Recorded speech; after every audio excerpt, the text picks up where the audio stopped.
네, CTS 대국민 캠페인 동성애 스탑 시간입니다.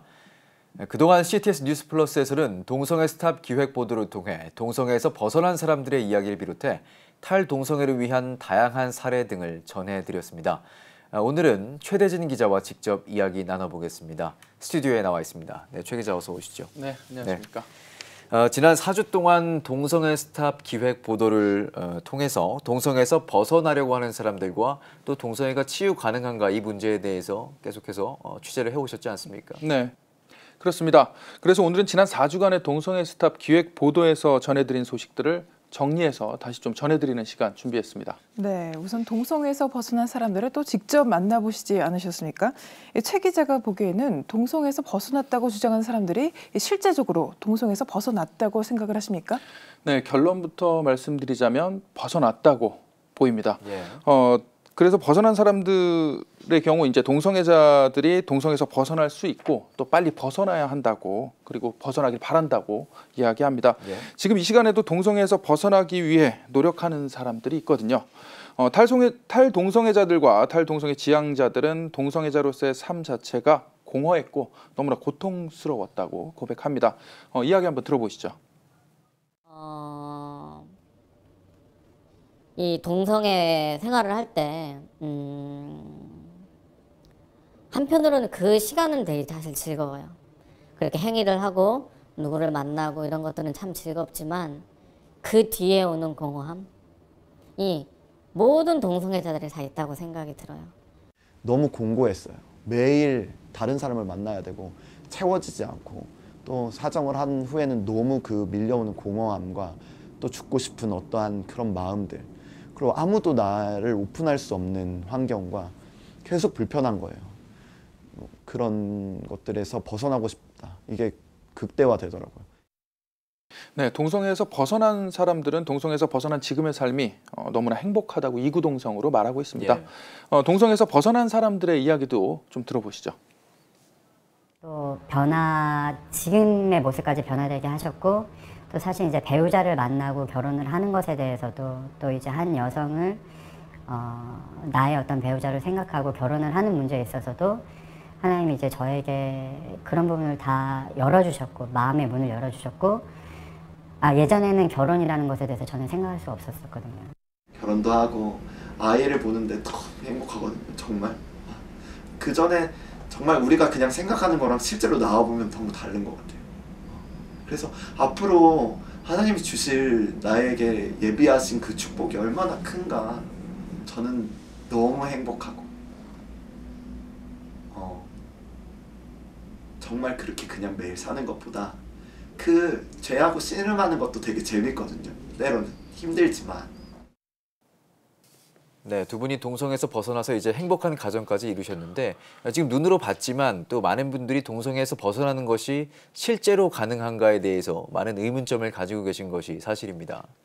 네, 그래서 저희 동성애 스탑 기획보도팀에서 전문가들을 직접 만나서 이야기를 들어봤습니다. 예. 전문가들은 정신분석학에 근거해서 동성애를 유발한 내면의 갈등이 무엇인지 찾아내고 상담과 치유 과정을 통해서 회복이 가능하다는 견해를 밝혔는데요. 전문가들의 이야기도 들어보시죠.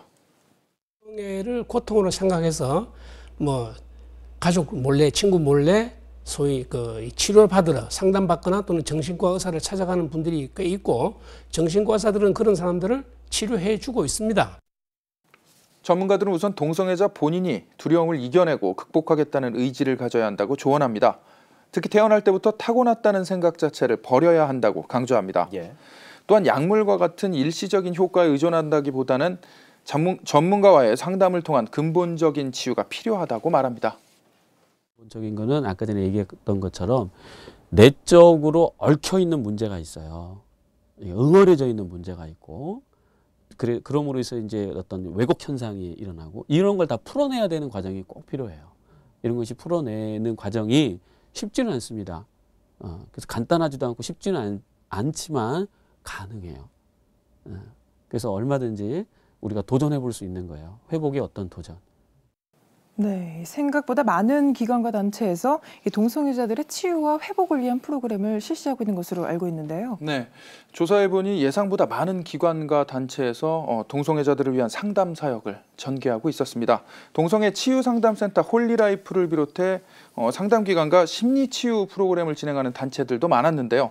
상담을 받을 수 있는 기관을 검색 사이트를 통해 쉽게 찾을 수 있는 만큼 접근성이 높다고 볼 수 있습니다. 네. 또한 전화나 메일 그리고 게시판 등을 통해서 도움을 받을 수 있고요. 물론 익명으로 가능합니다. 그렇군요. 근데 가장 우려가 되는 부분이 동성애를 이렇게 치유하고 회복받을 수 있음에도 불구하고 이렇게 치유를 하는 행위나 또 치유를 받을 수 있다고 말하는 것 자체가 지금 불법이 될 수 있다는 가능성, 그런 점도 고려해야 한다면서요?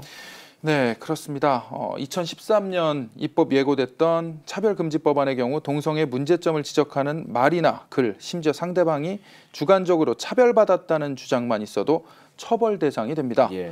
탈동성애에 대한 언급은 물론 치료, 권유, 상담, 동성애 치유를 위한 의료행위, 이와 같은 모든 것들이 불법이 된다는 건데요.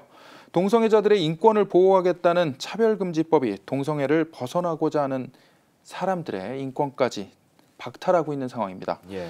차별금지법과 관련해 법률 전문가의 이야기 들어보시죠.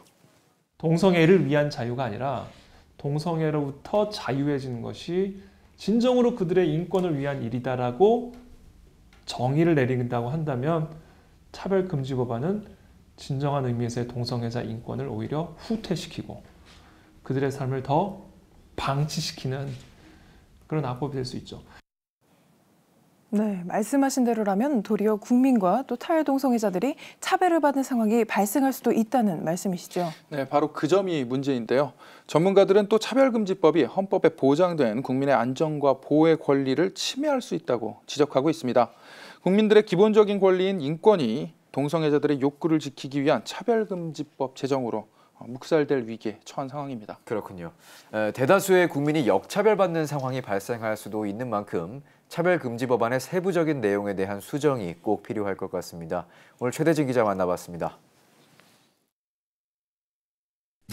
오직 복음, 오직 믿음, CTS